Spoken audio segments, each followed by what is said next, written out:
Oye, con Metallica iniciamos este bloque de Nelson Rodríguez, musicólogo. Un gusto que estés con nosotros esta tarde. ¿Cómo estás? Hola Matías, muy bien, gracias por la invitación. Y no es tan, quizá a lo mejor nos fue al azar el Metallica, porque Metallica es fue una de las bandas que como que se opuso a los cambios tecnológicos en cuanto a grabación y reproducción del sonido, como vamos a ver más adelante. Lo que vamos a comentar ahora desde el gramófono, cuando ahí hace muchos años escuchaban algunos Mozart y hasta ahora que podemos escucharlo desde nuestro dispositivo móvil. Aquí estamos, vamos a conversar un poco de la evolución en la tecnología en la música. Sí, bueno, cuando se habla de tecnología en la música, generalmente no se pone tanta atención a los dispositivos de grabación y de reproducción del audio. Se habla más bien de desarrollos de instrumentos musicales, de amplificación, pero en cuanto a la grabación del sonido, y para mí, bueno, no para mí, sino también para hartos historiadores de la música y otros musicólogos, los cambios en cuanto a reproducción del sonido, en cuanto a grabación, generaron grandes cambios y cambios fundamentales en la forma de relacionarlos con la música, por eso es importante ponerle atención. Es importante y por eso vamos a hacer un repaso histórico. Algunos dirán, ay, yo soy muy joven, no sé, no, alcancé a vivir los cassettes, señores. Alcancé a vivir los cassettes, tuve mi cassette, mi reproductora de cassette chiquitita, y en mi casa también tenemos vinilos, reproductor de vinilos, tenemos un par de vinilos de Pearl Jam, del disco Ten y también de Fome, de los tres, así se han ido coleccionando. Por eso es importante rescatar la historia de la música y es lo que vamos a conversar ahora, de la reproducción de la música. Claro, bueno, lo primero en cuanto a reproducción de la música es hablar de la grabación del sonido. En ese sentido, los primeros intentos de grabar sonido datan de finales del siglo XIX, ¿ya? Y estos intentos, como una de las últimas finalidades, era grabar música. Lo principal era grabar voz. Eso fue los primeros, la funcionalidad inicial. El inventor estadounidense Thomas Edison, él inventó el fonógrafo, en el cual grabó algo, o sea, pequeños lapsos de sonido, y posteriormente eso dio paso a lo que es el gramófono, que es ya el primer dispositivo tecnológico con éxito en cuanto a grabar ya algo más extendido, que en su momento fue música, ¿ya? Entonces eso igual fue un cambio muy importante porque, por ejemplo, anteriormente, o sea, en siglos anteriores, la música estaba reservada en cierta medida, hay que guardar un poco las proporciones, pero en cierta medida a las élites, ¿ya? Claro. Pero con la grabación del sonido la música en sí experimentó como una especie de democratización, ya que cualquiera podía acceder a música, a los repertorios de grandes compositores, como tú mencionabas, de Beethoven. Se grabaron, los primeros intentos se grabaron música de Mozart, de Bach. Entonces fue un cambio muy sustancial con este primer dispositivo tecnológico que fue el gramófono. Y del gramófono pasamos, por ejemplo, a los tocadiscos, vinilos, un poquito más adelante. Sí, bueno, perdón, los cambios fueron en cuanto a querer ya, primero, aumentar la fidelidad del sonido, de que la música se sintiera lo más, escuchar música grabada se acercara lo más posible a la experiencia de acudir a una sala de concierto, ¿ya? Y el otro transformación importante que se buscaba, o adelanto importante, era intentar en cuanto mayor durabilidad del sonido, o sea, mayor cantidad de sonido grabado. No sé, al principio se podía grabar, no sé, en un disco 2-3 minutos, y así fue aumentando hasta llegar ya a discos que podían grabar máximo, no sé, 20-30 minutos. Surgieron los long play, etc. Claro, entonces, EP completo. Entonces eso fue también un cambio muy importante para que los músicos en sí se atrevieran a grabar su música, pero también como las compañías discográficas, surgiera una industria discográfica a la de la música, ya que antes no existía. Y eso también trajo consecuencias, por ejemplo, se puede decir como negativas para los músicos, porque los requerimientos de tocar música en vivo fueron como disminuyendo, porque la gente podía escuchar música en la comodidad de su hogar. Entonces se produjeron varios cambios muy importantes para la música y para la sociabilidad de la música en sí. Claro, porque es importante también señalar que la música ha ido variando por el paso de los años, pero como lo mencionamos, por ejemplo, al principio con Metallica, entre medio también hubo algunos que se oponían a esta evolución de la música, por ejemplo, el paso de los tocadiscos, de los vinilos, cassette, Walkman, compact disc, entre medio igual hubo un poquito de esto. Sí, o sea, siempre cuando aparece alguna tecnología que supone un cambio muy importante, genera resistencia. Como tú lo mencionabas, quizá el caso de Metallica es el más paradigmático, pero en sí, por ejemplo, cuando ya los discos de vinilo estaban como ratificados ya, la gente ya los aceptó y surgió lo que es el cassette en la década de los 70.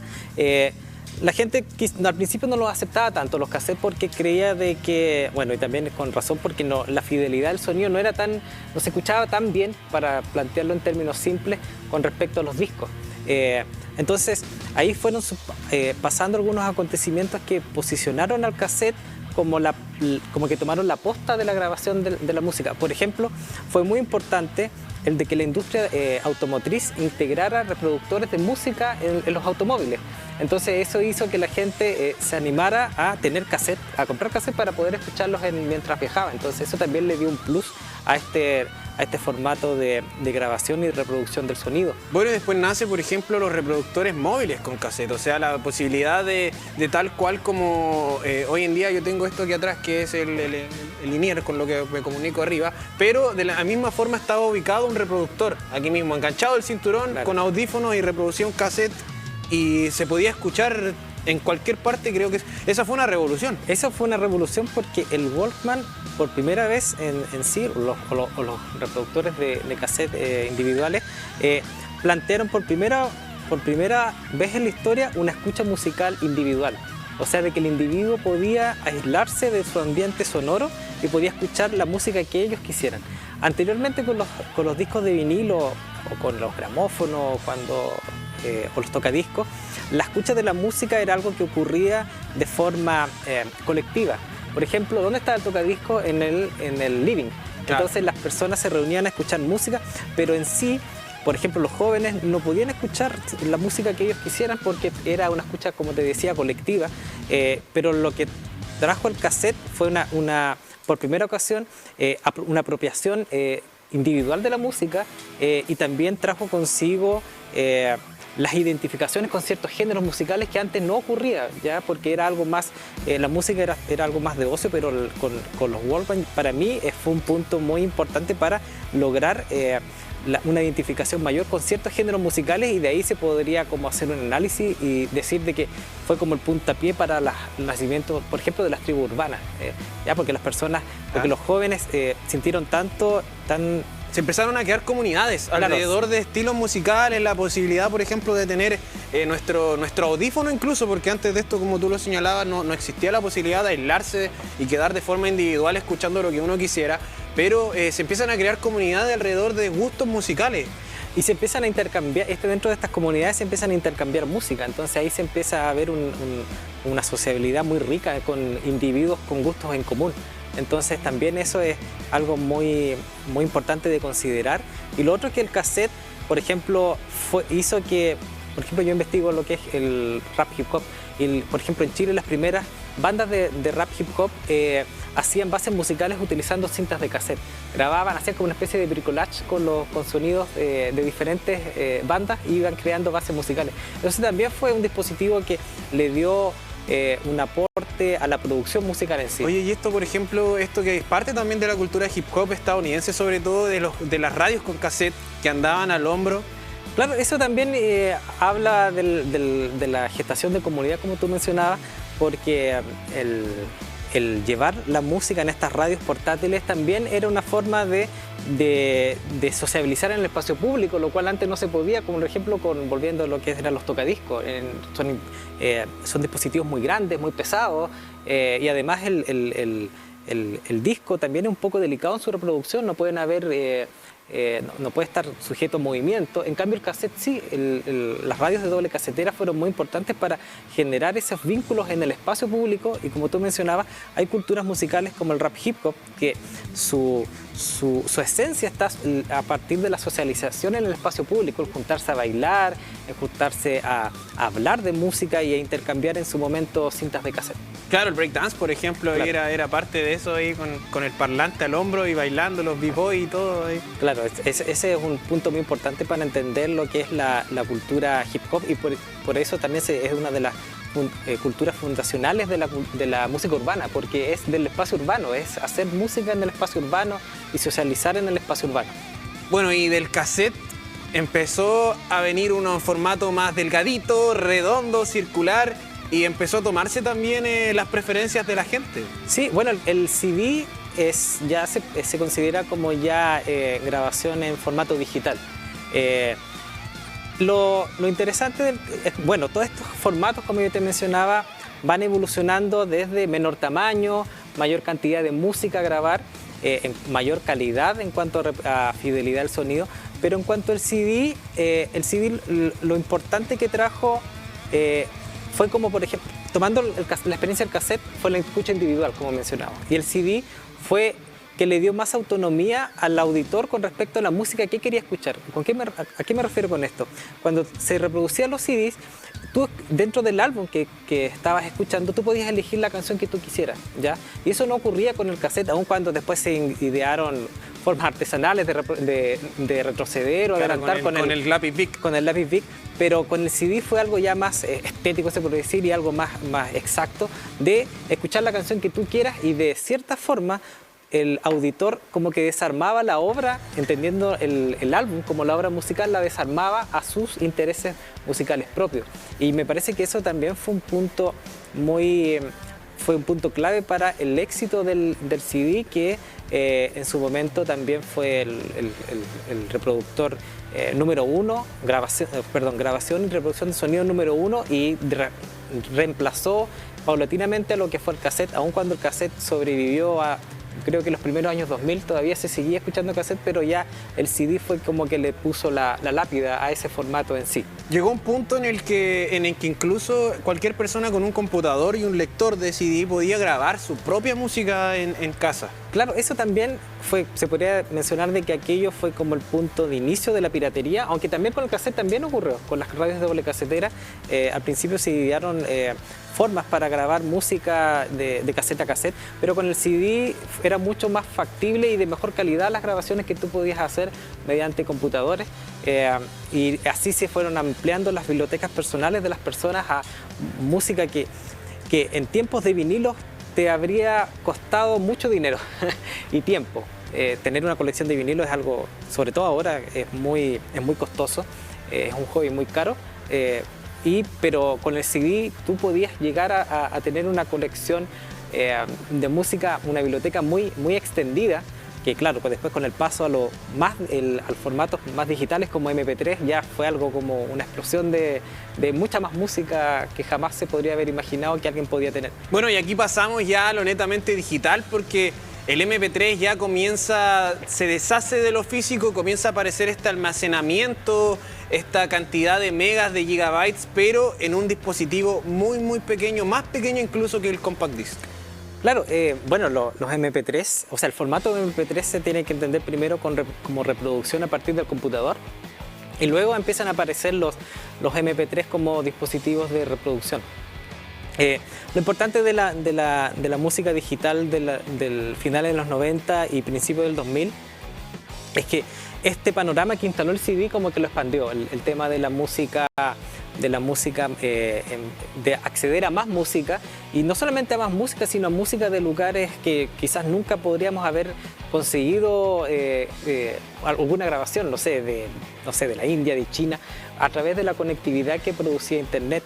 Y como mencionaba en otras oportunidades, los formatos digitales en sí hicieron temblar a la industria discográfica como se entendía, y a la forma de escuchar y relacionarse y consumir la música como se entendía durante la mayoría de las décadas del siglo XX. Bueno, las disqueras tenían ahí el tema de la música, pero se crea este nuevo formato, el P2P, P2P, peer-to-peer, que permite conectar computador con computador y sin un intermediario descargar una canción que quizás un usuario compró, pero que puede ser compartida infinitamente con la cantidad de usuarios que quieran.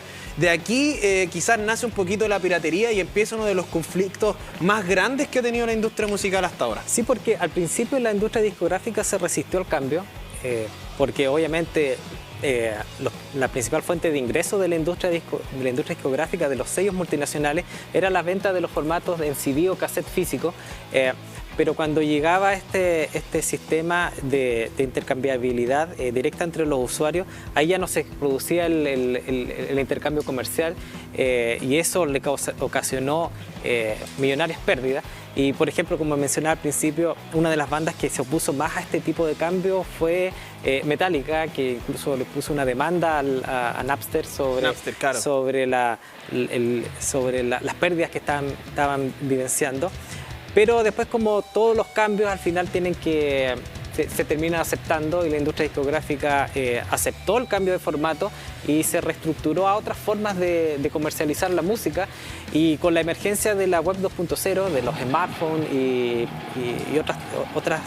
otras tecnologías, hoy en día lo que es el MP3 está también en desuso. O sea, claro, ahí vemos cómo es cíclico y uno piensa que el MP3 es como lo más lejano, no innovador, pero está muy lejano. Sí. O sea, ya ahora la música se escucha directamente desde el celular y a través de aplicaciones que uno está pagando. Entonces ahí están los ingresos que podrían haber perdido la industria discográfica. Oye, es que este tema va de la mano incluso con lo que tú mencionaste recién, con los ingresos de la industria, pero en algún momento el formato digital lo estuvo en jaque la industria musical durante sobre todo este proceso de evolución hacia el paso del mundo digital.